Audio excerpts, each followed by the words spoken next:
Bonjour mesdames et messieurs, bonjour, merci d'être présents si nombreux à ce débat de l'Université de la Terre. Je me présente, je suis Daniel Fortin, rédacteur en chef au journal Les Échos.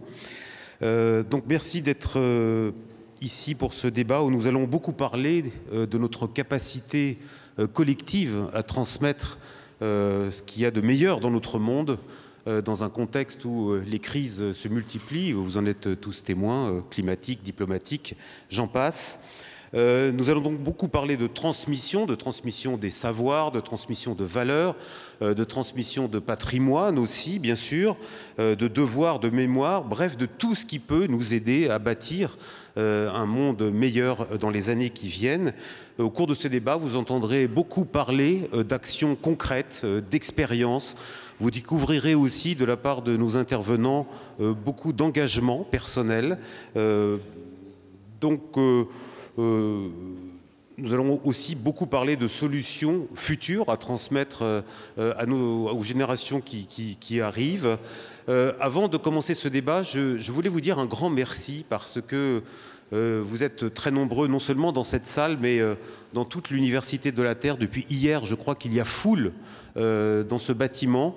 Et je ne sais pas si vous avez vu cette étude récente de l'IFOP il y a quelques jours qui parlait de l'attitude des Français après le Covid. Ils ne vont plus au théâtre, ils ne vont plus au cinéma, ils ne vont plus au club de sport, ils délaissent les associations. On parle de grande flemme des Français.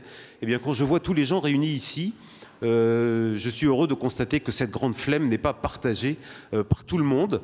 Et je tenais à vous en remercier au nom de tous les organisateurs, au nom des organisateurs de l'Université de la Terre. Voilà. Alors, j'invite maintenant nos invités à monter sur scène et à prendre place, si vous voulez bien. Et je vais vous présenter, Madame Nissette, si vous voulez monter.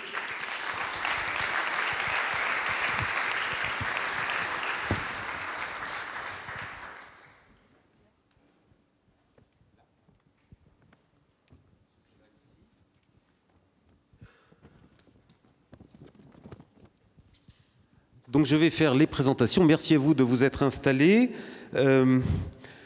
Françoise Nyssen, d'abord, je commence par vous. Bonjour madame, vous êtes éditrice, présidente jusqu'à récemment, en tout cas quelque temps encore, des éditions Actes Sud. Vous avez aussi été ministre de la Culture sous le premier mandat d'Emmanuel Macron. Merci à vous d'être avec nous. Madame Cécile Ladjali, vous êtes écrivaine, romancière, mais aussi essayiste. L'un de vos essais, Mauvaise langue, a obtenu le prix Femina il y a quelques années. Vous êtes aussi professeur agrégé de lettres et à ce titre, vous êtes à la tête d'un programme très original, la destination des jeunes. Nous en reparlerons évidemment tout à l'heure. Entre vous deux, Bénédicte Épinay, bonjour madame. Vous êtes déléguée générale du comité Colbert, une instance qui fédère 92 maisons de luxe françaises. Vous êtes vous aussi au cœur des problématiques de transmission, notamment des transmissions de savoir-faire, souvent ancestraux, un sujet absolument central aujourd'hui qui appelle sans doute beaucoup de réformes et vous nous en parlerez. Monsieur Sellal, bonjour monsieur, vous êtes président de la Fondation de France. À ce titre, vous aidez à financer et à développer de nombreux programmes de préservation de patrimoine, mais aussi d'éducation, plus généralement de transmission, c'est-à-dire exactement le cœur de notre débat aujourd'hui. Et enfin, monsieur Philippe Madec, bonjour monsieur, vous êtes architecte, urbaniste, vous avez été l'un des tout premiers en France, je crois, à réaliser puis à théoriser ce que vous appelez la frugalité dans les domaines de l'aménagement et de la construction. Vous avez pris de nombreuses initiatives sur le terrain et c'est ce dont nous parlerons tout à l'heure. Je m'adresse une seconde à la salle pour vous dire que, évidemment, nos intervenants vont parler de leurs expériences. À tout moment, n'hésitez pas, si vous avez envie de poser une question ou de manifester un commentaire, vous levez la main, je vous donnerai la parole. Sinon, de toute façon, à la fin de ce débat, vous aurez évidemment l'occasion d'interroger vous-même nos intervenants. Voilà, je commence par vous, peut-être Françoise Nyssen, puisque vous avez beaucoup d'initiatives en cours. Vous êtes ici en raison bien sûr de vos nombreux engagements passés, nous y reviendrons sans doute, mais votre actualité, ce sont deux projets dans lesquels vous êtes impliqués depuis que vous êtes passé au gouvernement. Le premier, c'est un festival qui s'appelle Agir pour le vivant. Et le second, c'est NEED, N-E-E-D, une association qui travaille à la construction d'un lieu mémoriel sur le camp des 1000. Je ne sais pas si tout le monde sait ce qu'est ce camp. Ici, Madame Nyssen nous en reparlera. Camp ancienne Tuileries, je crois, situé près d'Aix-en-Provence, qui a été un lieu où beaucoup de gens ont souffert, des étrangers, des juifs, on en reparlera. Mais en tout cas, justement, je vous laisse nous en parler. Madame Nyssen, ces deux expériences que vous menez aujourd'hui de transmission. Je vous laisse la parole.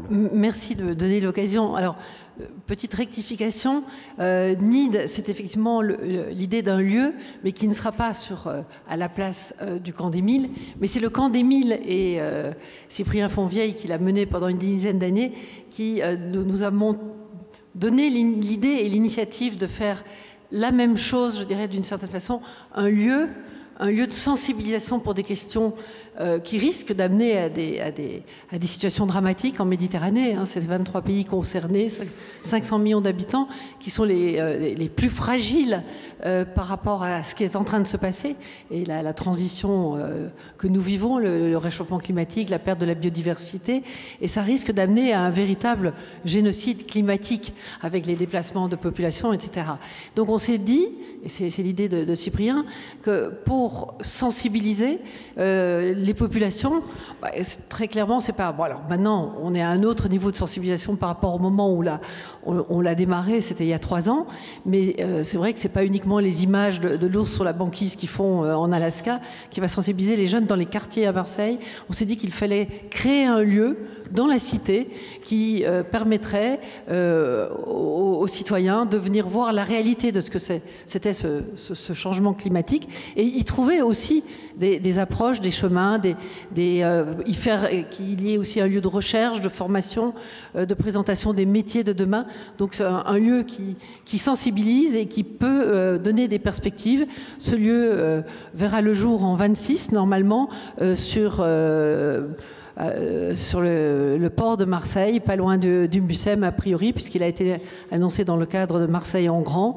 Et toutes ces questions qui sont débattues ici pourront avoir un lieu à ce niveau-là. Et c'est en parfaite résonance avec à la fois Agir pour le vivant, qui est un moment de rencontre, de débat, aussi de sensibilisation, d'ateliers sur la problématique de la transition, comment on fait pour embarquer l'ensemble des acteurs, que ce soit les entreprises, tout le monde, parce que sans les entreprises, sans la finance, on ne va pas y arriver. Donc il faut trouver les moyens de sensibilisation et aussi de travailler sur c'est une chose bien débattue aujourd'hui sur ces nouveaux récits. Et c'est pendant une semaine à Arles, dans notre écosystème arlésien, que se font ces rencontres, et on a été étonnés. Ça fait la 3e année qu'il a eu lieu, et on a vu un nombre de gens dans une ferveur et une intensité du matin au soir vouloir débattre,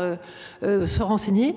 Et l'idée de Agir pour le vivant, c'est aussi de faire un événement un peu monde, dans le sens où il a eu lieu aussi à Medellín, il va avoir lieu au Cameroun en janvier, il y a eu un événement à Vienne en Autriche, à Liège, etc. Il y a une espèce d'émanation un peu sur l'ensemble des territoires de la chose, et tout ça est en lien, évidemment, et je tiens à le rappeler, parce que tout ça, au départ, c'est aussi parce qu'il y a des gens qui disent les choses, et que ces choses sont mises en récit et dans des livres, qu'il y a des auteurs, qu'il y a une maison d'édition, et cette maison d'édition qui s'implique sur son territoire, donc c'est la maison d'édition que j'ai vraiment la chance d'accompagner, et une maison d'édition qui ne s'est pas contentée uniquement d'être une maison d'édition, mais avec un lieu de rencontre, une école, une ferme en agroécologie. On pourra en parler pour essayer d'être dans la mise en pratique et montrer que c'est possible. Merci madame. Bénédicte Épinay, je passe à vous. On procède rapidement par des témoignages et après nous reviendrons sur toutes vos expériences à tous. Bénédicte Épinay, vous évoluez, vous, dans un tout autre univers, celui des plus belles maisons de luxe françaises qui, pour la plupart d'entre elles, ont été fondées sur des savoir-faire absolument exceptionnels, des savoir-faire ancestraux, par certains remontent au Moyen-Âge, des métiers dont la transmission est essentielle non seulement évidemment à la prospérité de ce secteur, mais aussi à sa transformation et à sa compatibilité avec les nouveaux impératifs climatiques, et aussi incroyable que ça puisse paraître dans un secteur du luxe aussi prospère, vous avez un énorme problème de transmission des savoir-faire, un énorme problème de recrutement tout simplement des métiers. Est-ce que vous pouvez nous en parler ? Oui, tout à fait. D'abord, merci de m'avoir invité à participer à cette table ronde. Je voudrais d'abord vous partager la raison d'être du comité Colbert, parce qu'elle entre parfaitement en résonance avec la thématique qui nous réunit aujourd'hui. La raison d'être, c'est promouvoir passionnément, développer durablement et transmettre patiemment les savoir-faire et la création française pour insuffler du rêve. Donc effectivement, la transmission est au cœur des problématiques que rencontrent nos maisons. Nous vivons une période qui est voilà, problématique parce que, vous lisez dans les journaux, nos maisons sortent de la crise du Covid en parfaite santé, avec une résilience incroyable. Et bizarrement, on est dans un mauvais alignement de planètes. Les personnes qui, dans nos maisons, les artisans qui, dans nos maisons, détiennent les savoir-faire, sont nés dans les années 60 et vont partir à la retraite dans les 5 ans à venir. Et donc, il nous faut urgemment séduire une nouvelle génération d'artisans, les séduire le plus jeune possible, évidemment, puisque pour faire un artisan dans la pleine possession de ses moyens, qu'il s'agisse d'un joaillier ou d'un maroquinier, il faut à peu près 10 ans de pratique pour faire un bon maroquinier ou pour faire un bon joaillier. Donc, on est très content d'avoir beaucoup d'adultes en reconversion, et on en a beaucoup. C'est-à-dire que les classes de CAP sont très occupées par des adultes en reconversion qui, en sortie de Covid, trouvent que tous ces métiers donnent un sens à la vie, et ils ont raison. Donc on est très content de pouvoir séduire cette génération-là, mais il faut aussi qu'on séduise les plus jeunes, donc les 13, les 14, les 15 ans, quand ils sont en âge de choisir un CAP, parce que du coup on va pouvoir les former avec la patience qui est présente dans toutes nos maisons, et puis ensuite on va pouvoir les garder longtemps. Donc on est une industrie à la fois culturelle, à la fois créative, et on est une industrie du temps long. Donc la transmission prend beaucoup de temps et est au cœur de nos problématiques. Vous me donniez le chiffre du nombre de gens qui manquent d'une certaine manière pour être tout à fait en ligne avec les nécessités de la production de luxe. C'est combien de personnes? C'est absolument impressionnant. Alors oui, c'est impressionnant, le chiffre fait peur, mais c'est une réalité. Il résulte d'un agglomérat de statistiques des métiers d'art, parce que dans nos maisons, on a à la fois des artisans métiers d'art, c'est-à-dire qui sont dans un processus de création, jusqu'à l'artisan qui exécute un geste répétitif, mais pour lequel il faut malgré tout des années de pratique. Et donc dans cet échantillon très large de métiers, il nous manque 20 000 personnes. C'est-à-dire que nous avons 20 000 postes aujourd'hui à pourvoir dans les métiers de production dans nos maisons, sachant que dans une maison de luxe, un salarié sur 2 est un salarié à la production. Donc vous imaginez bien l'ampleur du défi qui est devant nous.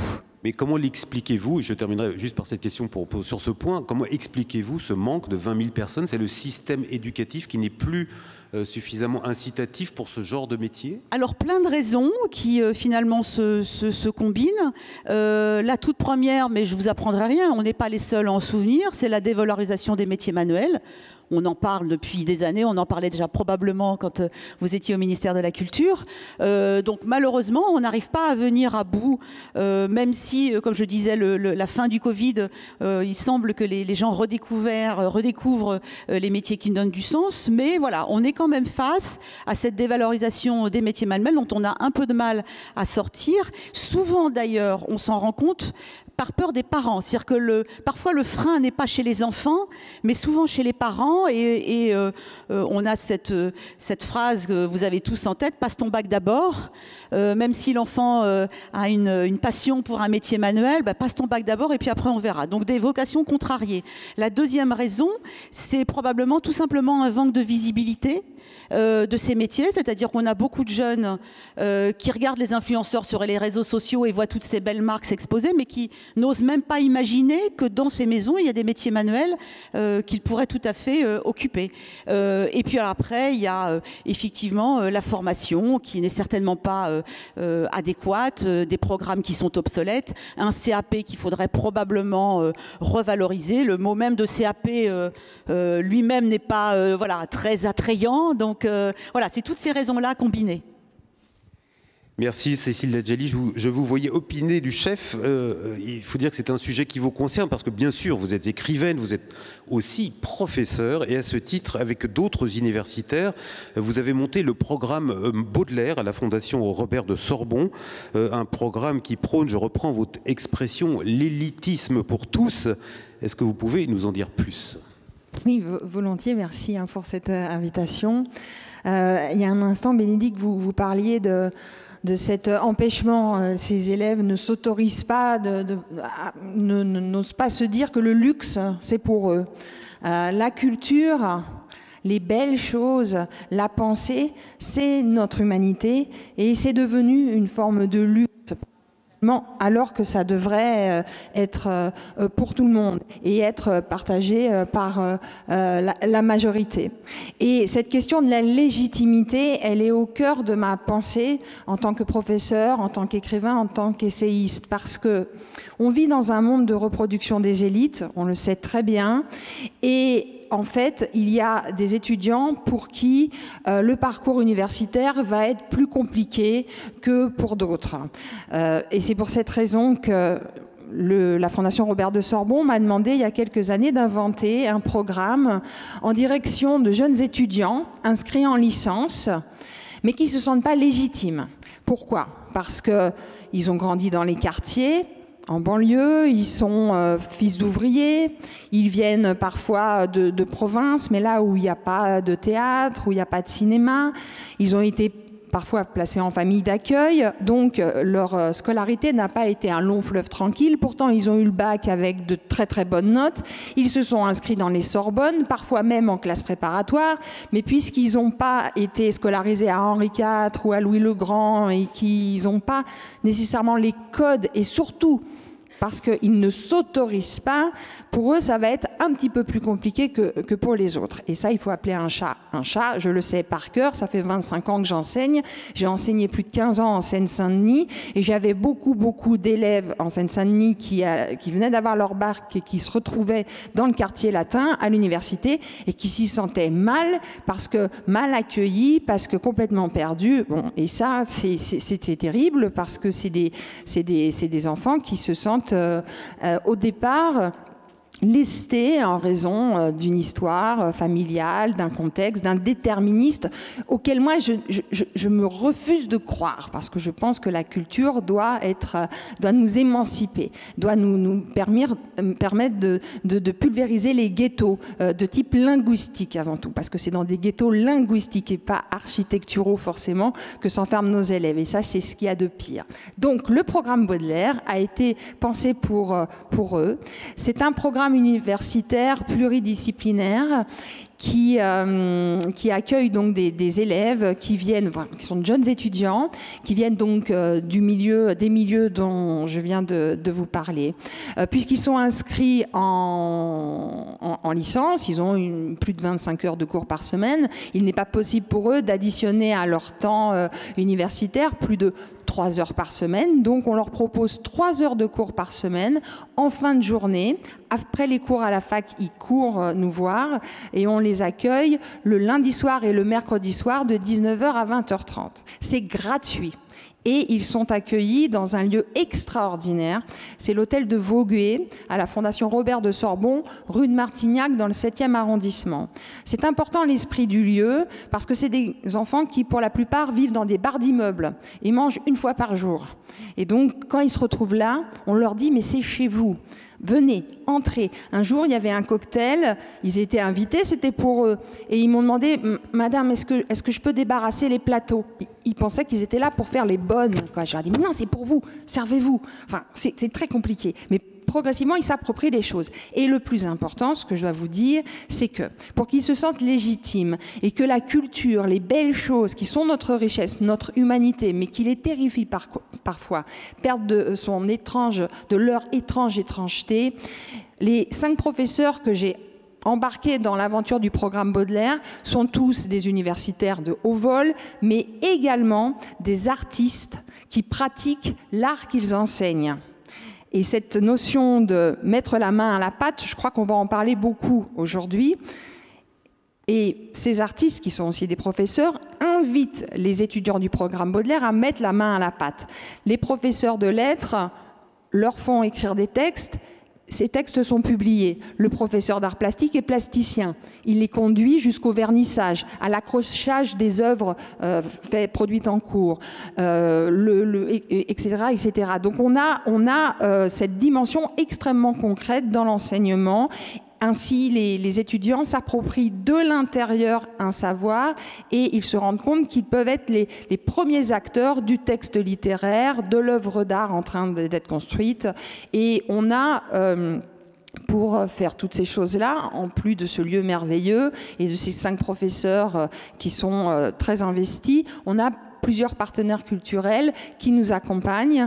Il y a la MC 93 de Bobigny. Les étudiants vont monter sur la scène de la MC en février. Il y a la Maison de la Poésie également qui les accueille. Ils montent sur scène pour faire entendre les textes qu'ils ont écrits.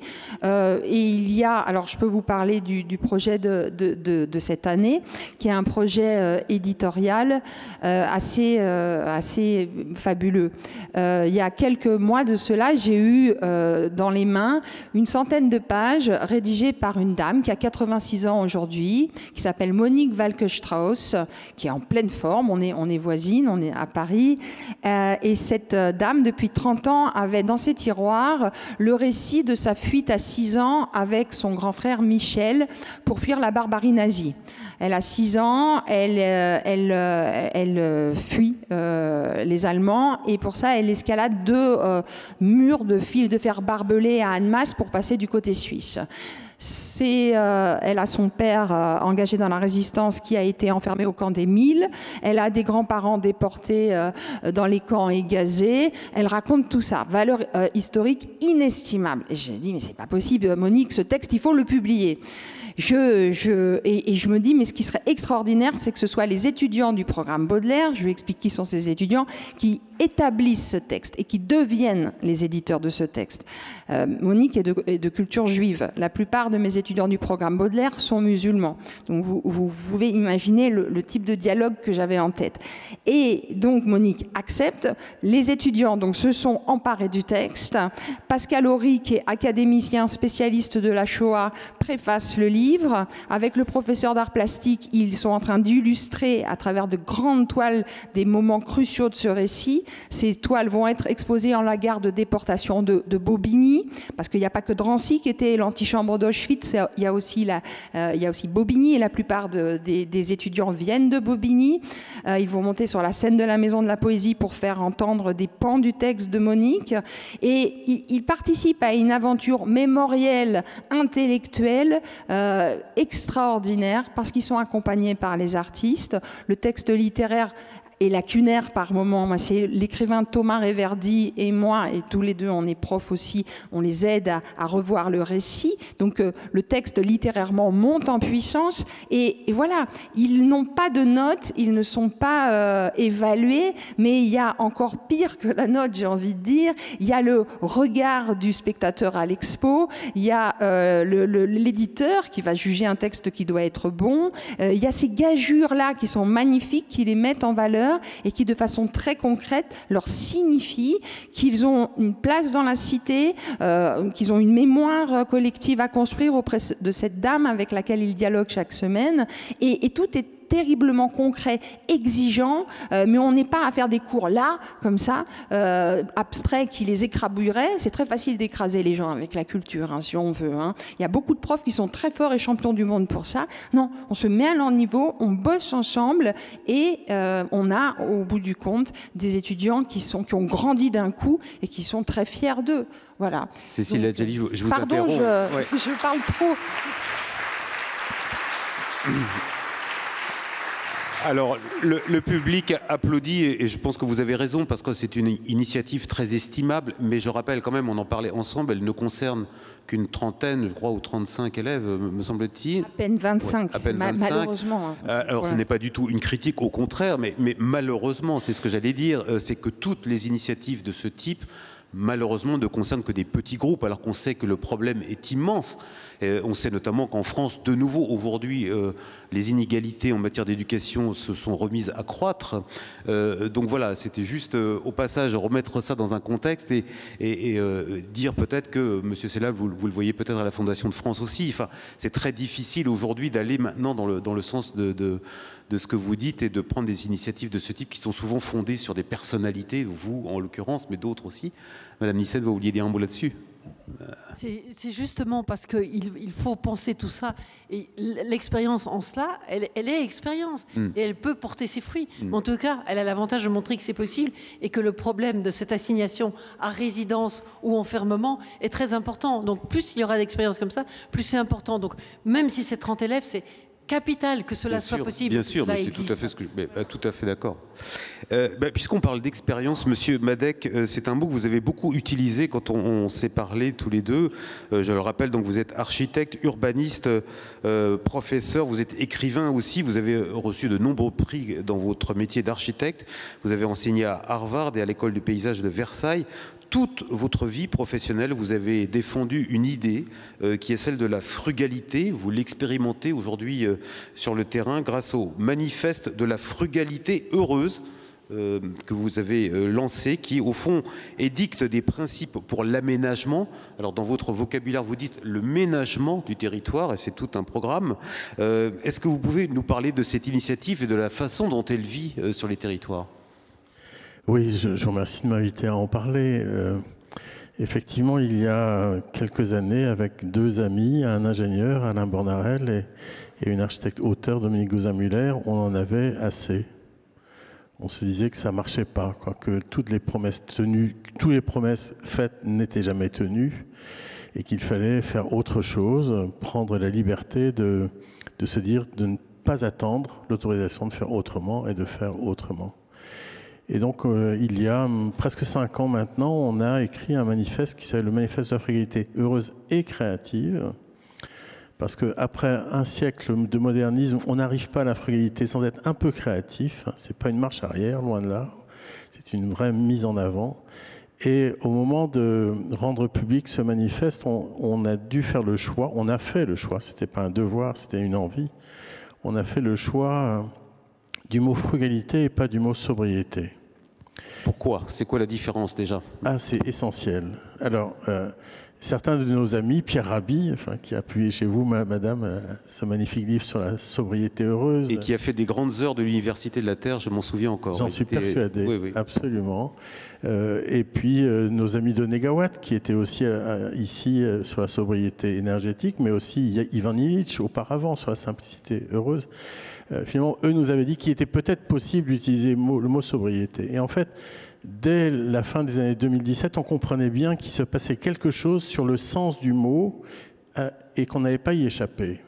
Et on le voit bien, on n'y a pas y échappé. On n'y a pas échappé. En fait, le monde politique et économique contemporain a fait un rapt sur le mot sobriété. Hein. On le voit bien. Il faut être sobre. Il faut moins consommer, il faut moins émettre de gaz à effet de serre. Et nous, on se disait qu'on ne pouvait pas construire un récit d'avenir, puisqu'il s'agit bien de ça aujourd'hui, de se mettre d'accord autour d'une possibilité de vivre autrement demain. Hein, on savait qu'on ne pouvait pas construire ce récit d'avenir sur une injonction. Ça ne se fait pas, ça ne marche jamais comme ça. Et Et d'ailleurs, Edgar Morin, qui a signé le manifeste très tôt et qui ne signe pas en mettant son nom, Edgar Morin signe toujours en mettant un mot, enfin, nous a rappelé que les civilisations qui ont été intéressées par la frugalité et la sobriété ont toujours fait des fêtes. Et d'ailleurs, nous avons inventé la fête du soleil depuis 2 ans en pensant évidemment à Edgar Morin. Alors, la frugalité n'est pas la sobriété, même si historiquement les mots ont été très proches sur la tempérance, notamment, et la modération. Les mots ne disent pas du tout la même chose parce que leurs origines sont très différentes. En fait, frugal, ça vient de fruit, en latin, frux frugis, le fruit. Frugal, c'est la récolte du fruit. Et fructueux, c'est quand la récolte est bonne. Hein. Et la frugalité, c'est la bonne récolte. Et donc, on a gardé cette idée de, finalement, repenser notre relation à la terre comme une récolte juste qui ne blesserait pas la terre et qui rassasierait ceux qui le font. On s'est d'ailleurs appelé les glaneurs, évidemment en pensant à Agnès Varda, mais pas que Agnès Varda, parce que finalement nous sommes dans une situation où il nous faut faire un projet en commun, en partage, comme les glaneurs le font, de ce qui nous reste de nature et d'humanité, que notre travail est de cet ordre-là. Donc oui, effectivement, frugalité est devenu le mot sur lequel il fallait absolument construire ce qui est devenu aujourd'hui un mouvement, puisque depuis près de 5 ans, il y a des signatures qui viennent de 90 pays. On arrive tous les jours, c'est 10 signatures. Ça n'a jamais arrêté, ça n'arrête pas. On est à peu près à 16 000 signataires. Et donc ce mouvement existe aujourd'hui comme une envie de faire autrement. Et ce qui est intéressant, c'est que ce mouvement n'est pas juste une idée de 3 personnes, autrement ça n'aurait pas de sens. Enfin, on ne construit pas finalement quelque chose qui fonctionne juste parce que 3 personnes y ont pensé. La réalité de ce mouvement, c'est une réalité sur le terrain. C'est-à-dire partout en France, dans les départements et dans les régions, mais aussi à l'étranger, au Maroc, au Vietnam, en Belgique, etc. Il y a des groupes qui existent. Et la réalité de ce mouvement, c'est le partage de ce qui est possible de faire. Parce que l'idée, c'est pas de continuer à penser qu'il faut faire quelque chose demain. C'est terminé, cette idée. Hein. On n'a pas le temps d'attendre demain, quoi. Et peut-être qu'on a gagné la bataille des idées sur la nécessité de faire autrement, mais il ne s'agit pas d'avoir gagné la bataille des idées. Il faut absolument que sur le terrain, les choses changent. Et donc, ces groupes que l'on a un peu partout, en France et à l'étranger, échangent sur les bonnes pratiques, sur les manières de faire immédiatement. Et donc voilà, la frugalité, c'est absolument une récolte, mais une récolte fructueuse. Et le terrain dont vous parlez, vous m'avez bien spécifié que c'est à l'échelle de la commune que vous voulez travailler et pas simplement, pas dans d'autres structures plus larges. Il faut vraiment être dans une structure très proche, très repérable par les gens qui la composent en réalité. En fait, Madame Lycée nous a autorisé à publier chez vous, madame, et je vous remercie beaucoup, un ouvrage qui s'appelle Commune frugale, la révolution du ménagement. En fait, Cyril Dion nous avait taquiné sur la question du territoire et on n'a pas répondu sur la question de la ville, puisque finalement la ville c'est toujours en opposition à l'urbain et cette opposition finalement est une faiblesse de la pensée. L'établissement humain est beaucoup plus riche que l'opposition urbain-rurale et donc on a choisi la notion commune. Bon, vous le voyez déjà dans le mot, quoi. La commune, c'est là où on partage les communs, c'est là où on décide de vivre ensemble les communs. Et cette dimension-là est universelle, elle n'a pas d'échelle, elle n'a pas de qualificatif, elle est partout. Et pour nous, ça semble la bonne échelle, la bonne dimension pour le partage de la parole. Vous parlez de transmission. Pour nous, il nous semble que la seule échelle possible pour une transmission de ce récit, de cette façon d'être autrement à l'œuvre dans son propre établissement, c'est vraiment la commune. D'où ce livre, Commune frugale. Merci beaucoup Pierre Madec. Philippe Madec, pardon, Pierre Sellal. Donc vous nous avez patiemment attendu tous ces débats et vous prenez la parole maintenant. C'est parce que vous êtes aussi représentant d'une institution qui, au fond, est à la croisée de toutes ces expériences, puisque la Fondation de France soutient aussi bien des projets éducatifs, des projets d'agroécologie. Enfin, vous êtes vraiment exactement dans l'univers de la transmission dont nous parlons. Est-ce que vous pouvez d'abord nous rappeler ce qu'est et ce que fait la Fondation de France aujourd'hui? Bien volontiers. Une institution, avez-vous dit, et en même temps, c'est un organisme privé. Un joli titre. Une institution culturelle, je vous Fondation de France, parce qu'elle a une origine assez précise. C'est une décision du général de Gaulle, en 1969, intrigué ou jalousant la vitalité de la philanthropie aux États-Unis, qui avait conçu le projet d'inventer une philanthropie à la française, et que la Fondation de France était chargée d'incarner. Donc cet organisme privé, qui ne vit que des dons du public, qui ne reçoit aucune subvention de l'État, s'est développé depuis 50 ans pour devenir ce qu'on appelle communément le navire amiral de la philanthropie française. Et pour donner simplement quelques chiffres, la Fondation de France, ce sont à peu près 11 000 projets soutenus chaque année pour 250 millions d'euros à peu près, plus de 2 milliards d'actifs, des milliers de fondateurs, de donateurs, de bénévoles qui assurent la vitalité, encore une fois, de cette philanthropie à la française. Voilà en quelques mots ce qu'est cette Fondation de France. Une première réflexion, si vous permettez, sur le titre même de cette table ronde, transmission et transition. Nous vivons des transitions multiples, c'est le cœur du débat de l'Université de la Terre, transition écologique, transition démographique, transition numérique, transition géopolitique. Et finalement, la transmission, c'est l'outil qui permet de réussir ou pas ces transitions. Réussir une transition, c'est garder ce qu'il y a de meilleur et inventer ce qu'il est nécessaire de créer de neuf. C'est savoir résister à la tentation de la table rase et en même temps prévenir les conservatismes. Donc la transmission est vraiment au cœur de la réussite des transitions. Et la deuxième réflexion que ça m'inspire, c'est que la transmission est également au cœur de la démarche philanthropique. Qu'est-ce que c'est être philanthrope? C'est disposer d'un actif, ça peut être une compétence, un savoir, des moyens financiers, du temps, tout simplement, et le mettre à la disposition d'autrui ou au service d'une cause.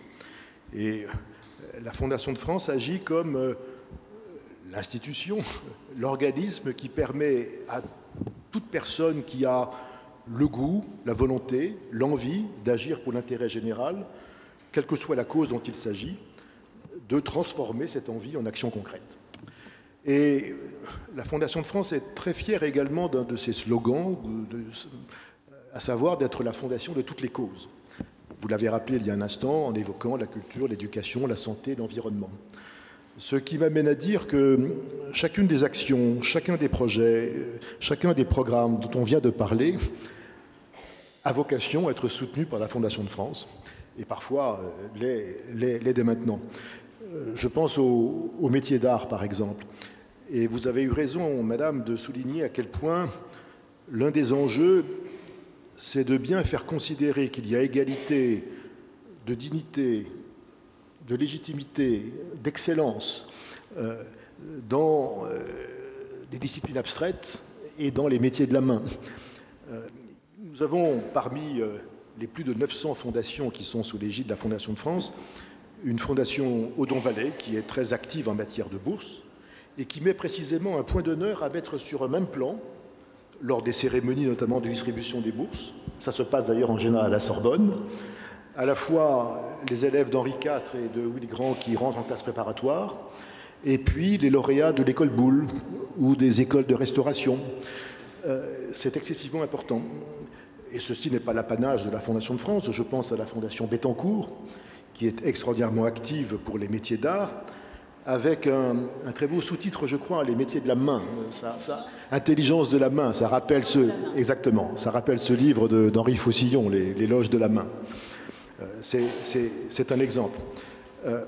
En matière culturelle, vous avez eu raison, madame, de dire à quel point il y a parfois une distance, une crainte vis-à-vis de certains objets culturels, par exemple la musique classique. Et je pense à l'action extraordinaire d'une des fondations de la Fondation de France, qui est la Fondation Vareille, où il s'agit de donner à des enfants de l'âge de 6 ans, 7 ans, dans des milieux défavorisés, dans des classes de territoires qui ne sont pas considérés comme les plus favorisés, un violon en pleine possession. Et la démonstration est faite que le fait d'avoir son violon, d'apprendre à en jouer, de le faire de manière collective, bouleverse fondamentalement le rapport à la culture et en particulier à la musique classique. Une observation encore à propos de ce que vous appeliez le déficit quantitatif des actions qui ont été évoquées, le programme Baudelaire par exemple. Une des vocations de la Fondation de France, c'est un autre aspect de la transmission, de la transformation, c'est de faire en sorte que nous suscitions des projets, des expériences, des innovations, qui, après quelques années, lorsqu'elles sont réussies, ont vocation à devenir des politiques publiques, ou en tout cas à s'élargir bien au-delà de l'expérimentation qui justifiait au départ leur prise en charge par la Fondation de France. Donc, encore une fois, par la diversité de ces méthodes et par l'éclectisme des causes qu'elle sert, la Fondation de France est un des instruments qui permet de concourir à la mise en œuvre des projets, des programmes que nous venons d'évoquer. Merci beaucoup, Monsieur Sellal. J'avais promis donc qu'on vous passerait la parole dans le public. Si quelqu'un a déjà soit une question à poser, un témoignage éventuellement à apporter, n'hésitez pas à lever la main. Voilà, allez-y, je vous en prie, madame. Parlez un peu fort, s'il vous plaît, parce que contrairement à ce que je vous avais promis, vous n'avez pas de micro, visiblement. Ah si, voilà, il y en a sur la table. Pardon, je demande pardon aux techniciens qui me faisaient des signes. Allez-y, madame. Bonjour, merci pour tous vos témoignages et projets. Je voulais poser plus particulièrement une question à Cécile, savoir, puisque le thème c'est le monde en transition, savoir comment vous voyez le rôle de la littérature par rapport à vos élèves dans ce monde en transition. Vaste question. Alors la littérature, c'est toujours un pas de côté par rapport au réel pour mieux revenir à la réalité. Être conscient de la puissance poétique d'un texte, de sa valeur symbolique, de ce que c'est une métaphore, une allégorie pour signifier le réel, mais de façon un peu décalée.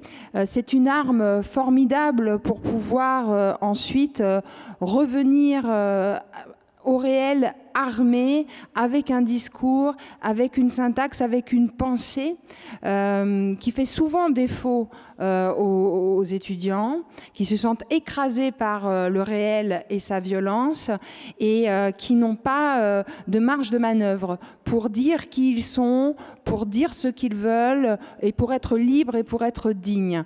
Et le monde, comme il est aujourd'hui, va mal, il est abîmé. Et ce que je souhaiterais, c'est que les étudiants qui, eux aussi, se sentent complètement perdus dans ce monde. Moi, j'ai la plupart de mes étudiants qui me disent qu'ils ne veulent pas faire d'enfants parce que de toute façon, il n'y a pas de futur possible pour leur progéniture. Donc, on est vraiment dans des discours très, très angoissés, très désespérants. Et je leur dis que cette confiance en eux, cette liberté, cette capacité à se dire, à dire le monde et à s'engager dans le monde, ils l'auront à la faveur des mots, à la faveur d'un langage maîtrisé. Et cette maîtrise-là de la langue, on n'y a accès qu'à travers la fiction. Parce que c'est elle qui nous... encore une fois, je répète ce que j'ai dit confusément au début, c'est un miroir du monde. Elle est un miroir du monde, mais un miroir légèrement déformé, légèrement décalé, qui permet d'apprivoiser le réel, d'apprivoiser les choses pour ensuite mieux y revenir de plein pied, pour parler comme Gide, poser son pied fermement sur le sable des plages parce qu'on a avalé les nourritures terrestres, c'est-à-dire les livres. Et c'est cette force-là qui manque aux enfants aujourd'hui. Et il n'y a pas de vie, il n'y a pas de dignité, il n'y a pas de liberté possible sans le langage. Ça, je pense que notre planche de salut, ce sont les mots. Ce sont les mots. Et donc les livres. Ça m'amène à poser à mon tour une question un peu générale. La transmission, par définition, c'est transmettre à ceux qui suivent, aux générations qui suivent. Comment transmettre aux générations qui arrivent, dont certains sont là dans la salle, un modèle que précisément ces générations contestent aujourd'hui, de façon très très forte? Allez-y, madame, je vous en prie, oui. Alors, je rebondis sur un terme que vous venez d'utiliser, que je ne prends pas. Ce n'est pas une question de modèle.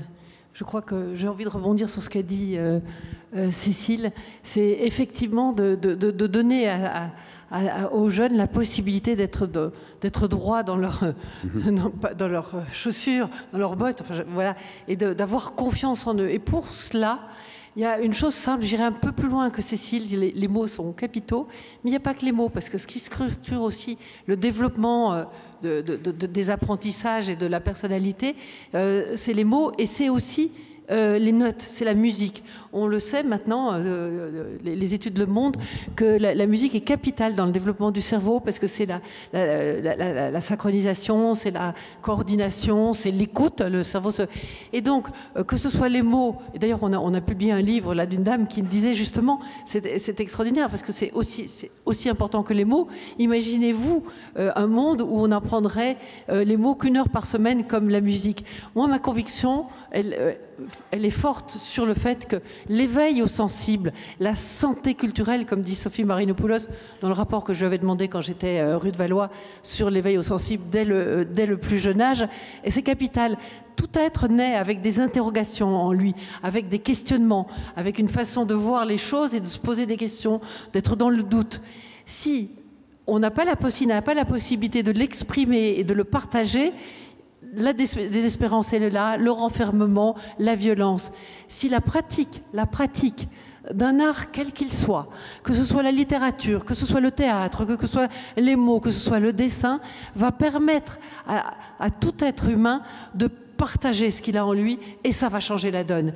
Et nous, alors parce qu'on est aussi très pragmatique, on le vit au quotidien dans l'école qu'on a créée avec des enfants qui sont depuis la maternelle jusqu'à la fin du collège. On nous pose souvent la question, mais alors comment ils sont dans un espace naturel, ils sont confrontés à la nature, ils ont tous un instrument, ils font tous du cheval aussi, ils sont dans la nature, ils ont une éducation qui leur donne confiance. Et on nous dit souvent, mais alors, d'abord, c'est que quelques enfants, c'est une centaine d'enfants, et comment ça va se passer après? Eh bien justement, quand ils arrivent au lycée, on nous fait la remarque qu'ils sont absolument incroyables parce qu'ils sont droits dans leurs bottes, ils sont désireux de faire, ils sont curieux, ils ont eu cette confiance, ils ont eu cette confrontation à la beauté. Et il est important, ce que vous dites aussi, Philippe Madec, et ce que Genot dit, qu'il faut arrêter d'avoir des environnements de laideur. La beauté nous sauvera.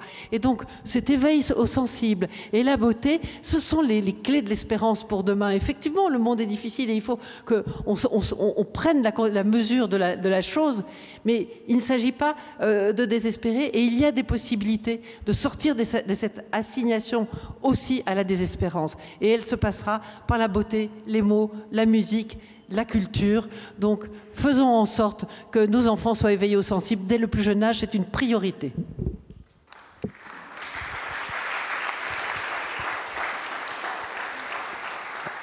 D'autres questions dans la salle, madame? Vous levez la main là-bas. Allez-y, je vous en prie. Posez votre question. Bonjour, je suis Dominique, donc une fille de paysan. J'entends, alors moi j'ai plus les prénoms en tête, Madame Cécile qui est professeure, Bénédicte qui est plutôt dans le monde de l'artisan mais du luxe. J'entends donc la ministre, j'entends Monsieur qui est en fondation, enfin ex, pardon, et puis voilà, pardon, et qui est citoyenne aujourd'hui, mais avec un autre mode d'éducation, si j'entends bien, que le professeur de lettres. Et j'entends donc Bénédicte, excusez-moi, j'ai pas retenu les noms de famille, hein, donc je me permets pas grave, allez-y, le madame, prénom. Donc Bénédicte qui dit un truc intéressant, elle dit le CAP, il faudrait changer le nom en fait, en gros. Donc on a des professeurs de lettres, on a effectivement, pourquoi on fait pas aujourd'hui déjà des améliorations des mots? Parce que moi, fille de paysan, ce sont des taiseux, les artisans, ce sont des taiseux. Donc on n'a pas toujours des communicants qui utilisent le verbe à bon escient et du coup ils se taisent. Donc si on mélangeait, ça veut dire des hommes ou des femmes de lettres, des hommes et des femmes de terre, et des hommes et de femmes peut-être du monde, en fait, en gros. Voilà, il faudrait peut-être, je me dis, est-ce que c'est possible? Est-ce qu'on peut commencer aujourd'hui en signifiant peut-être un autre nom de CAP? Pourquoi pas? En tout cas, vous rejoignez en effet une problématique qui est très très importante, parce que le nom même du CAP, on l'évoquait tout à l'heure, oui, c'est vrai qu'il y a certainement beaucoup mieux à trouver pour le rendre incitatif. Qui répond à ce qui n'était pas vraiment une question, d'ailleurs c'était une remarque, un commentaire? Quelqu'un? Monsieur Madec, allez-y, je vous en prie. Oui, je veux bien rebondir sur votre propos, madame. Il y a la nécessité de faire les choses ensemble. Bien sûr, chacun doit faire sa part, mais ensemble. Parce que le travail qui est à faire est un travail collectif. Et peut-être un travail de réhabilitation du monde déjà là, et un monde qui veut être urbain, rural, littoral, campagnard et autres, mais une vraie réhabilitation du monde déjà là. Et il me semble qu'il n'y a pas d'autre travail à faire que celui-là. Et quand on dit réhabilitation, moi je ne l'entends pas au sens d'une réhabilitation technique, mais une réhabilitation au sens littéraire, justement, le retour en estime. Il me semble que le premier travail de la réhabilitation, c'est faire en sorte que tous ensemble, nous remettions à aimer la Terre et les espaces sur lesquels nous vivons. Que nous remettions à aimer finalement cette Terre où nous sommes, mais que nous le faisions ensemble. Cette réhabilitation du monde déjà là, c'est la réhabilitation d'un monde habité. Et donc on ne va pas le réhabiliter sans les gens qui sont là, sans le mélange du paysan, du professeur, du garagiste, de la boulangère. On ne peut le faire qu'ensemble. Et si nous proposons d'engager la commune, d'engager cet espace dans lequel finalement tout le monde est capable de vivre ensemble et que tout le monde vit ensemble, c'est pour engager ces sociétés-là situées. Parce que tous les propos ne peuvent plus être généralistes, ils ne peuvent être aussi que chaque fois situés en fonction des communautés, des climats, des cultures évidemment. Et donc voilà, oui, il est possible de le faire, on le fait et on le fait très largement. L'engagement de la société civile dans la réparation du monde déjà là, qui n'est pas à faire demain, hein. On n'a pas le temps d'attendre demain, quoi. Qui est à faire aujourd'hui, c'est celle-là. Celle où on met ensemble l'agriculteur taiseux, comme vous dites, et peut-être le professeur qui parle, mais on sait très bien que dans le partage, ça marche. Moi, j'ai fait le PLU de Rocamadour, figurez-vous. Donc le PLU de Rocamadour, si vous ne savez pas parler avec des paysans, vous ne le faites pas. Mais tout ça, c'est opéré, et c'est opéré avec joie. Donc faisons ensemble, dans des échelles où la parole peut être partagée, même avec des gens qui ne parlent pas. Je juste faire un petit détail. Chaque fois que je fais une séance de participation citoyenne, je sais que celui qui ne parle pas a quelque chose de très important à dire. Et je lui demande toujours à la fin, et vous? Et là, c'est un flot, quoi. C'est un flot parce qu'effectivement, il a gardé quelque chose d'important à dire. Donc oui, entendons-nous, écoutons-nous, et parfois sachons-nous taire pour écouter, quoi. Philippe Madec, est-ce que vous avez déjà repéré dans la salle quelqu'un qui n'a rien à dire? Apparemment. Non, je n'ai pas fait ce travail-là.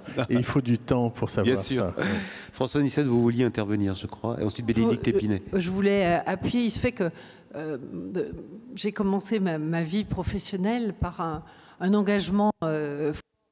J'habitais dans le centre de Bruxelles et Bruxelles était démolie pour des intérêts purement financiers, enfin, entre le nord et le midi. Et donc je me suis engagée à fond dans ce qu'on appelle les luttes urbaines. Et j'ai travaillé à partir du quartier des gens et je me suis rendu compte de cela. Et aujourd'hui, eh bien, j'ai la chance de m'occuper d'une école qui est dans une ferme. Et tout ça, c'est la même chose. Et je voulais citer quelqu'un qui est parti récemment et qui disait avec tellement de justesse cette chose-là. D'abord, qu'il fallait travailler à partir de là où on était. Il fallait analyser les dépendances et faire ce qu'on appelle le survey de là où on est pour essayer de comprendre comment avancer. On ne peut pas faire hors sol et de nulle part, hein, toujours partir de là où on est. Eh bien, je voulais citer Bruno Latour qui nous disait... qui nous alertait sur le fait qu'il nous restait 50 ans de sol. Sol, ce n'est pas uniquement ce patrimoine si précieux que nous avons altéré par les intrants, mais c'est tout ce qui est vivant au-dessus, en dessous, et qui nous permet c'est ce qui fait l'habitabilité du monde. Il nous disait, bon, il nous reste 50 ans de sol, il est urgent qu'on arrête de fonctionner de façon binaire, de façon extractive, en silo. C'est pour reprendre ce que disait la dame, et il disait, il est urgent de ravauder. Alors, je me suis rendu compte, parce que moi, c'est un terme que j'aime beaucoup, mais c'est peut-être dû au vu de mon âge, que tout le monde ne connaît pas le terme. Si vous avez des grands-mères qui ont réparé des chaussettes, elles ont un œuf en bois qu'elles mettent dans la chaussette et puis elles essayent de les réparer, de les ravauder. Il est urgent de ravauder et d'arrêter de fonctionner de façon binaire. Et nous sommes très spécialistes. Moi, je viens de Belgique, c'est un peu moins fort que cela, mais en France, on est très spécialistes de cette dualité permanente, de cette dialectique permanente, de fonctionner comme ça. Il est urgent de ravauder. Ravaudons.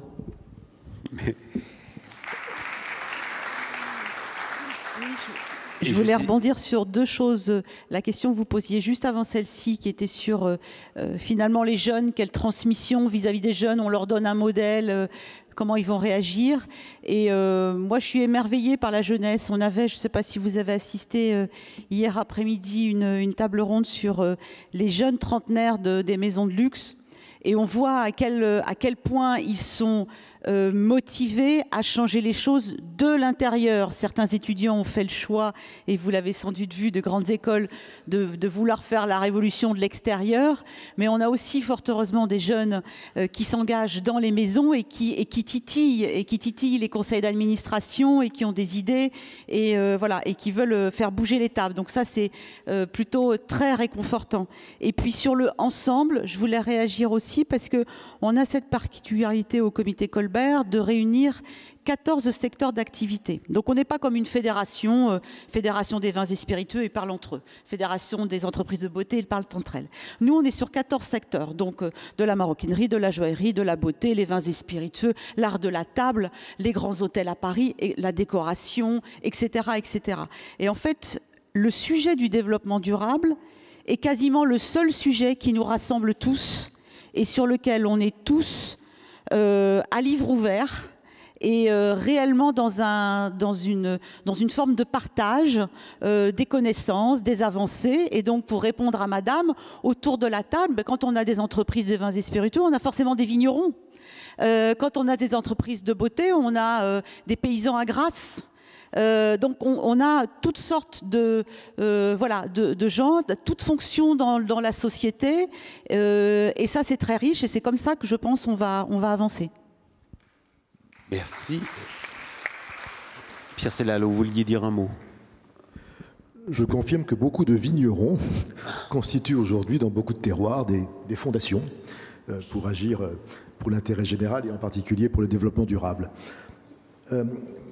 Madame, vous observiez très pertinemment tout à l'heure que, à propos de l'accès à la culture en particulier, que la diffusion culturelle à elle seule ne comble pas l'écart entre l'œuvre et le public. Nous avions engagé il y a déjà assez longtemps, la Fondation de France, un programme qu'appréciait particulièrement Madame Nyssen, le programme Nouveau Commanditaire, qui avait précisément pour objectif de transformer ou d'inverser la relation entre la création artistique et le public, en faisant en sorte que ce soit un public déterminé, une profession, un territoire, des personnes regroupées par affinité, qui conçoivent une création et engagent avec des intermédiaires un dialogue avec le créateur, qu'il soit écrivain, plasticien ou musicien. Ce programme a été très actif sur l'ensemble du territoire français pendant une vingtaine d'années et son relais maintenant a été passé au ministère de la Culture. Mais il me semble que c'est une des manières de répondre à l'observation que vous aviez formulée. Deuxième remarque à propos du langage. Cécile a raison d'insister sur l'importance cruciale de cette maîtrise du langage. Nous avons initié des programmes à la Fondation de France fondés sur la maîtrise du langage, l'éloquentia, pas forcément pour des professions pour lesquelles le langage, plaidoirie d'avocat par exemple, est évidemment crucial, mais tout simplement pour mettre en évidence à quel point la maîtrise du langage constitue le premier stade du développement personnel et la clé de l'intégration sociale. Troisième remarque, toujours à propos en droit fil de ce qui vient d'être dit au titre du comité Colbert et de la diversité de ses métiers. Il y a une autre dimension de la transmission que la Fondation de France s'efforce de promouvoir, c'est la communication entre les disciplines, la transversalité. Pour un problème quel qu'il soit, il y a toujours intérêt à réunir des compétences, des expériences, des pratiques d'origines très diverses. Et ce que permet la démarche philanthropique et une institution privée comme la nôtre, c'est précisément d'échapper au cloisonnement, aux organisations administratives, aux écarts entre les disciplines et d'essayer de susciter la transmission dans cette acception-là, c'est-à-dire de la transversalité. Enfin, une dernière remarque à propos du langage et des appellations. Je ne suis pas certain, madame, que le mot CAP soit en lui-même quelque chose de péjoratif. Je me souviens qu'un ministre du Commerce et de l'Artisanat, il y a une quinzaine d'années, avait considéré qu'avait quelque chose de péjoratif le titre de meilleur ouvrier de France. Et les fameux MOF qui existent, comme vous savez, dans beaucoup de disciplines, dans beaucoup de professions.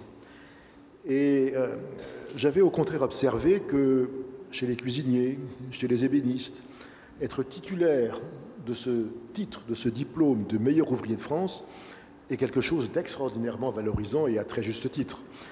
Le diplôme de meilleur ouvrier de France de cuisinier aujourd'hui est probablement beaucoup plus difficile que certaines agrégations.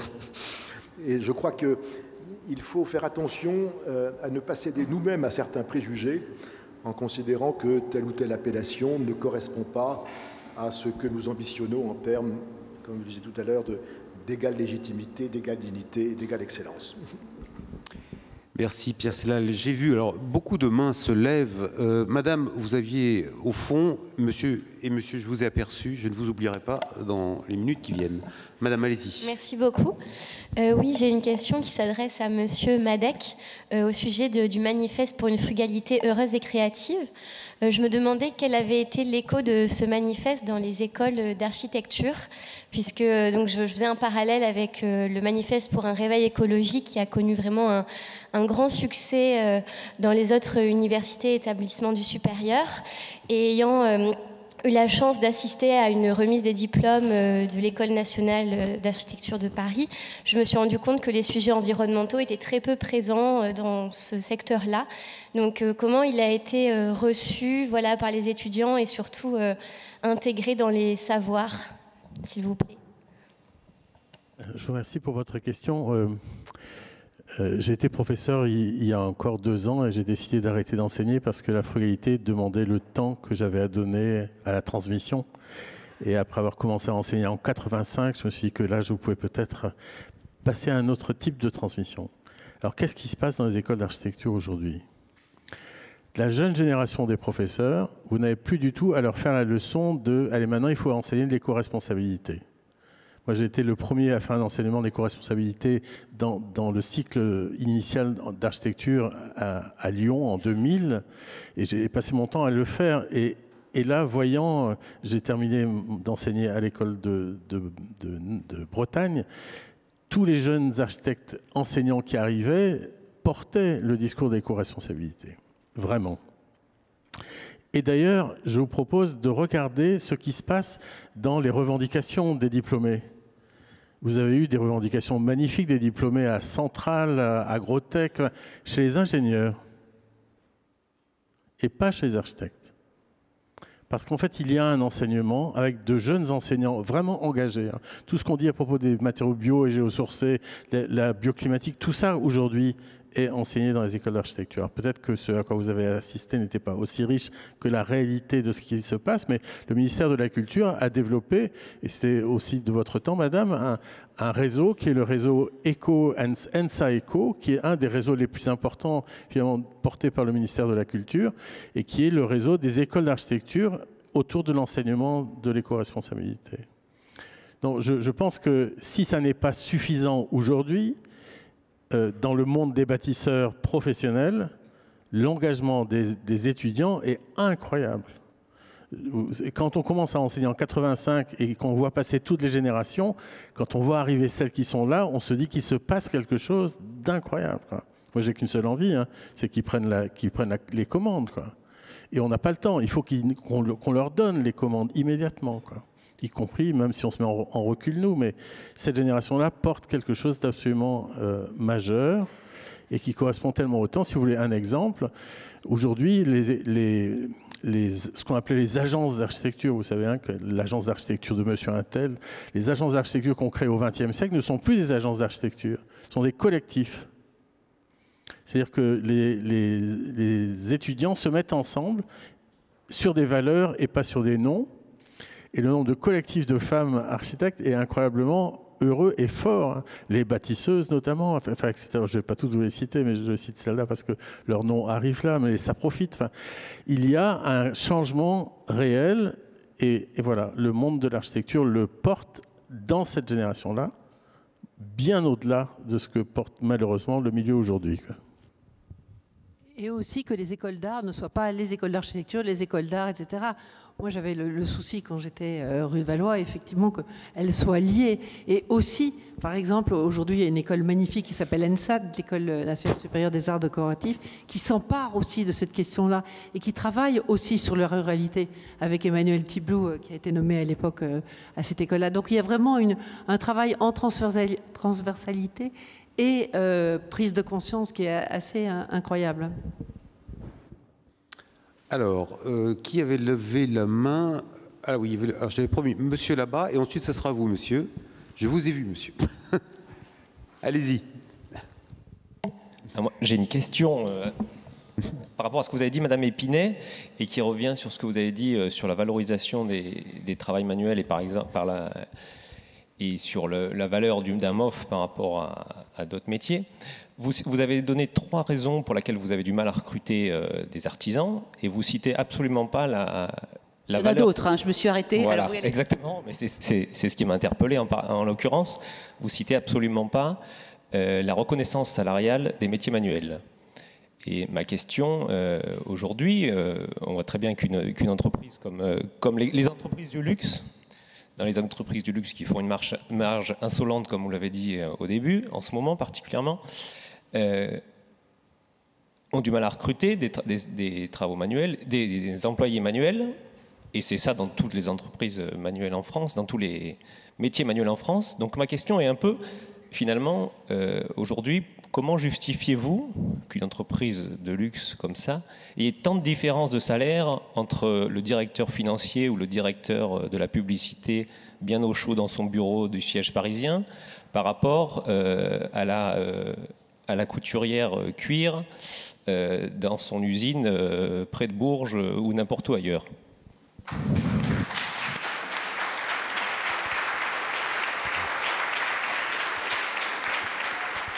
Merci pour cette question. Alors, effectivement, vous avez raison, c'est un sujet alors qui n'est pas de mon ressort, puisque, et c'est pas une manière de botter en touche, hein, qui n'est pas de mon ressort parce que je ne suis pas à la direction des ressources humaines de toutes ces maisons. Mais je pense, alors, à l'inverse de vous, nous animons au sein du comité Colbert plusieurs réseaux, dont un réseau des DRH. Et je peux vous assurer que c'est une question qui est régulièrement, enfin même quasiment à chaque réunion sur la table. Les DRH sont absolument conscients de ce sujet-là, sont aussi conscients du fait qu'il y a aujourd'hui une nécessité de dresser des parcours en entreprise, c'est-à-dire aussi de séduire par l'idée de proposer à ces artisans, eh bien vous aurez tel poste en prise de poste, et puis 5 ans plus tard vous aurez telle évolution, et voilà. Et peut-être qu'à l'âge de 50 ans, eh bien vous serez à nouveau, vous, en posture de transmettre à la jeune génération. Mais la question des salaires, je ne peux pas dire autre chose que vous, elle est absolument cruciale, et je pense elle est d'autant plus cruciale que les produits que nous vendons sont chers, et donc il faut rétribuer à la hauteur du talent qu'ils mettent à fabriquer ces objets, à la hauteur aussi du nombre d'années qu'il faut pour maîtriser ces gestes. Donc je ne peux absolument qu'aller dans votre sens.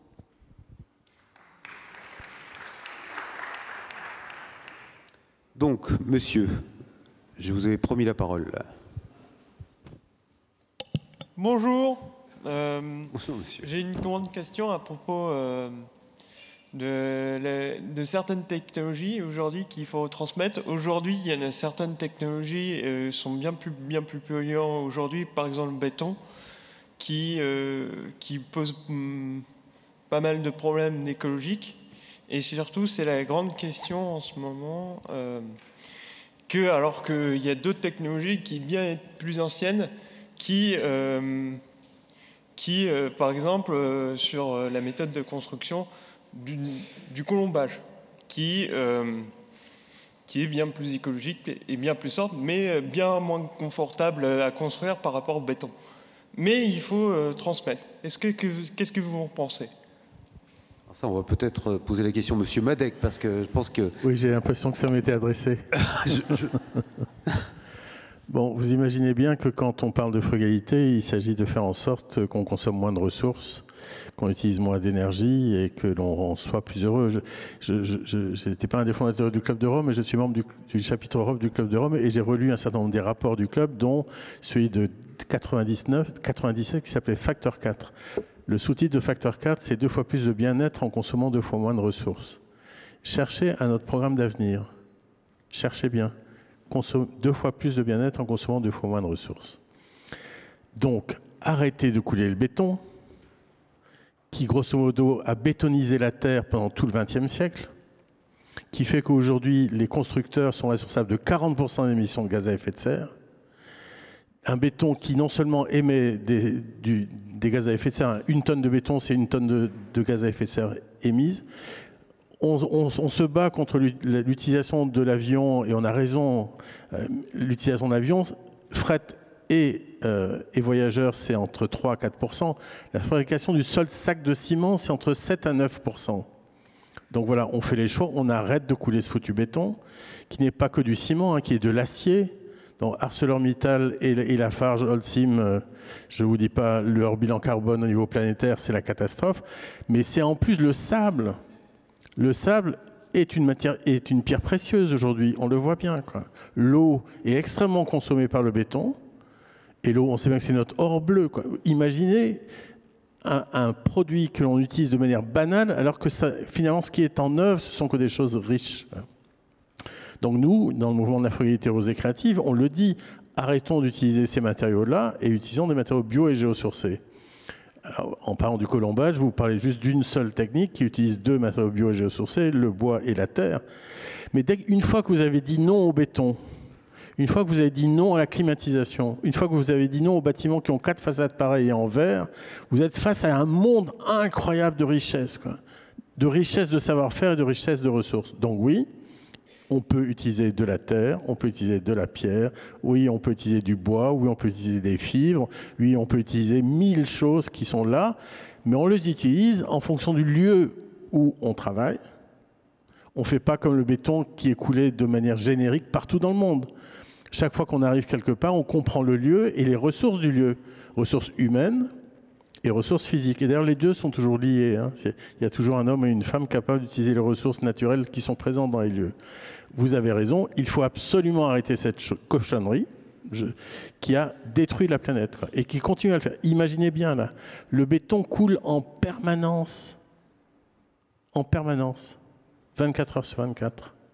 Bétonne la Terre, quoi. Voilà. Et on parle du béton armé, hein.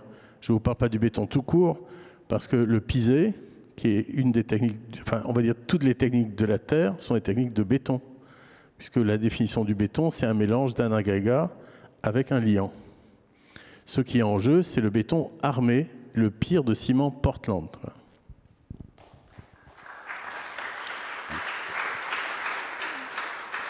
Alors, beaucoup de questions. Leur tourne, il va falloir poser au moins des questions rapides, s'il vous plaît. Monsieur, ensuite je vois plein de mains qui se lèvent, j'essaierai de satisfaire tout le monde. Monsieur, je vous en prie. Alors, Jean-Maurice Auberti, fils de paysan de la Corrèze, avec un papa qui, à 11 ans, a été loué et qui m'a appris ce que c'était que le travail et l'effort. Une maman qui avait le brevet élémentaire et qui m'a dit que la connaissance et l'instruction, c'était la clé de la liberté. Et le jour où l'électricité est arrivée dans la maison de campagne, elle s'est un petit peu bagarrée avec mon papa parce qu'elle voulait mettre la lumière dans le cantou. Pourquoi la lumière dans le cantou? Mon père a dit, puisqu'il y a déjà les braises, il fait chaud. Et ma mère lui a dit, c'est que pour apprendre et faire les devoirs, il fallait avoir chaud et il fallait savoir avoir de la lumière pour lire, écrire. Pourquoi je vous dis ça? Parce qu'un homme, c'est comme un arbre. Il faut qu'il comprenne ses racines. Parce que ses racines, c'est l'éducation, c'est l'envie, c'est la valeur d'exemple. Et cette valeur d'exemple, quand on l'a, effectivement, on peut faire du collectif. Parce que plus la valeur d'exemple, et plus l'individu est fort, et plus le collectif s'élèvera. Et plus vous prendrez des gens autour de vous qui seront forts. Et vous, messieurs, dames, aujourd'hui, ce que je constate, c'est que déjà, il y a 3 femmes et 3 hommes. C'est-à-dire qu'il y a également un parterre qui est équilibré. Je vous remercie aussi, monsieur Fortin, c'est que vous nous avez donné la parole. J'ai assisté à plusieurs conférences et j'ai oublié que dans le monde où on voulait nous donner la parole, on était un peu absent. Alors vous avez fait votre travail et chacun d'entre vous, avec ce que vous avez dit, j'aurais aimé que vous soyez mon professeur. Voilà ce que je voulais vous dire. La deuxième chose que je voudrais poser comme question...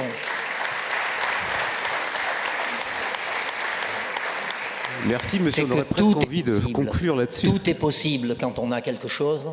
Et ce que je voudrais simplement rajouter, c'est qu'aujourd'hui, dans un monde où l'argent est devenu roi, est-ce que cette énergie que l'on consomme, toujours plus, du charbon, qui a été aussi la drogue de la croissance, et la croissance n'est-elle pas aussi le substitut qui donne l'argent aux actionnaires?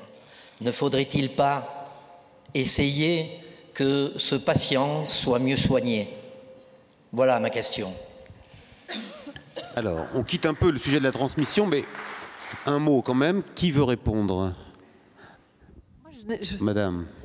Ce n'est pas une question de réponse, c'est d'abord vous remercier de votre témoignage. Oui. Parce qu'il nous nourrit, il nous émeut, c'est vrai, merci. Moi, j'ai envie de vous dire merci, ce n'est pas une question.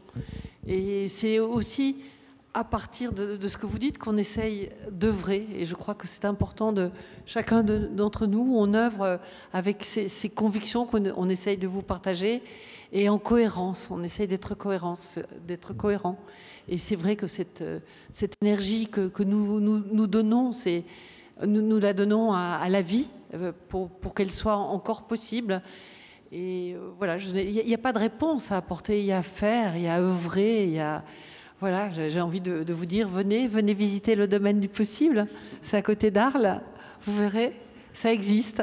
Lisez les livres, voyez ce que chacun d'eux font. C'est le hasard. Moi, je ne savais pas que cette table allait réunir tous ces sujets-là. Je ne savais pas que Pierre Célial allait parler des nouveaux commanditaires, qui est une véritable pratique démocratique de faire une politique de la culture. Merci. Mais là, ce que tu décris, c'est le miracle, le petit miracle à l'échelle très locale de cet amphithéâtre qui vient d'advenir. C'est qu'on est capable, je pense ici, hommes et femmes de bonne volonté, on est capable d'écoute, d'empathie. Et le dialogue authentique est extrêmement rare. Et ça demande à chacun d'entre nous, à moi la première, qui suis un moulin à parole et qui ai tendance à m'écouter parler, ça demande à chacun d'entre nous de faire un bel effort pour être en communion avec l'autre. L'empathie, c'est vraiment un mot important, je pense, qui désigne quelque chose de crucial. Merci. Pardonnez-moi, il y a beaucoup de questions. Quelqu'un levait le doigt, monsieur. Allez-y, je vous en prie.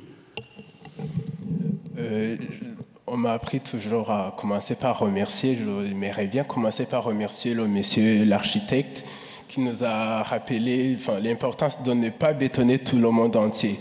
Moi, ça fait 3 ans que je suis en France. J'ai un oncle qui habite dans une maison qui appartenait à mon grand-père, une maison qui a été construite dans une journée par les gens du village, construite en bois et dans la terre, et sachant qu'on habite à 2000 km d'altitude. Donc, merci de nous rappeler cette importance parce qu'il y a un peu un décalage entre cet oncle et un père qui était à l'école, qui a été un peu à l'école et qui s'est occidentalisé, qui est allé dans ce domaine de construire, d'habiter dans une maison un peu bétonnée. Vous pouvez nous dire à quel endroit ça se situe, monsieur? Au Burundi, dans un village qui s'appelle Igenda. Et je voulais aussi revenir sur ce que vous nous racontez tout à l'heure de la transmission. Et j'ai juste une petite histoire que je vais vous raconter avant de poser ma question. Dernièrement, j'ai un père d'un ami qui s'est rendu en Angleterre pour un mariage. Et à son retour, il nous racontait comment se passait le mariage. Et il disait, c'était vraiment super, c'était des gens qui ont fait Cambridge, le mariage, tout brillait. Et après, il nous a raconté la deuxième chose qui l'avait un peu impacté. Je ne sais pas si vous m'entendez. Il nous racontait du décalage entre le milieu dans lequel il était pour le mariage et les gens qui vivent autour de ces gens. Il disait que c'est comme si ces deux gens qui habitent dans un même endroit ne se croisaient jamais. Et je lui ai raconté, tu penses que c'est pourquoi? Il disait peut-être parce que les uns c'est une sorte d'élite et que les autres c'est les gens un peu ici d'immigration. Et moi, la première question qui m'est venue à l'idée, c'était de lui parler de ses enfants. Je lui ai posé, j'ai dit, mais Monsieur Panetti, désolé, j'ai cité son nom, j'ai dit, mais vous habitez à Sceaux. Vos enfants, ils ont presque fréquenté les écoles un peu élitistes. Est-ce que tes enfants, ils sont en contact avec les enfants des HLM à Bagneux? Il a réfléchi à moi et il m'a dit non. J'ai dit, est-ce que toi, tu pourrais me citer 2 noms de jeunes qui habitent dans des HLM juste à côté de chez toi à Bagneux? Il m'a répondu, Trésor, non. Et à ce moment-là, on est parti, il a dit, mais en même temps, c'est difficile. Comment tu veux que je les rencontre? Je dis, mais messieurs, ces gens, ils prennent les mêmes transports que vous. Ils rentrent dans les mêmes horaires après le travail que vous. Il a dit, mais tout de même, je ne vais pas me mettre à parler à tous les étrangers que je connais. Je dis, mais messieurs, vous ne vous rendez pas compte que si demain vous croisez un jeune, vous lui dites ce que vous faites dans la vie. De un, ça le motive. Et de deux, vous lui parlez du livre que vous êtes en train de lire dans le métro, parce que vous lisez dans le métro. Et de trois, vous lui donnez vos contacts pour que demain, vous puissiez débattre sur ce livre. Il me dit, mais dans quelle optique, dans quel objectif? Je dis, dans l'objectif simple, l'objectif de recréer les liens. De un, il n'y a pas de transmission car il y a aussi un décalage aussi important entre les émetteurs et les récepteurs. J'aimerais bien savoir ce que... si vous reviendrez sur lui.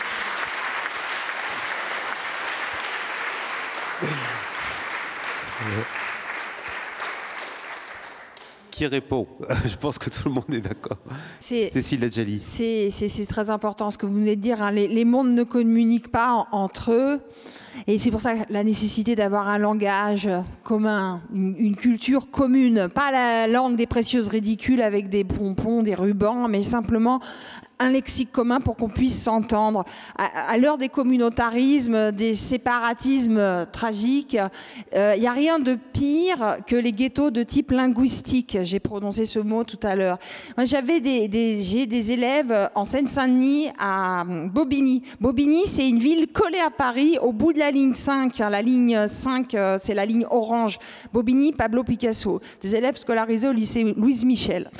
Ils me disent, c'est le printemps, je leur dis, vous êtes amoureux, allez, prenez le métro, allez à Paris, vous baladez au Jardin du Luxembourg, vous verrez, c'est absolument super comme endroit. Oh non, madame, on préfère rester ici, tenir les murs, parce qu'on n'ose pas aller à Paris. Et pourquoi vous n'allez pas à Paris? Vous n'avez pas de sous pour aller au Starbucks, acheter un McDo? Non, non, madame, c'est pas ça, c'est à cause de notre façon de parler, de notre langage. Les gens se moquent de nous.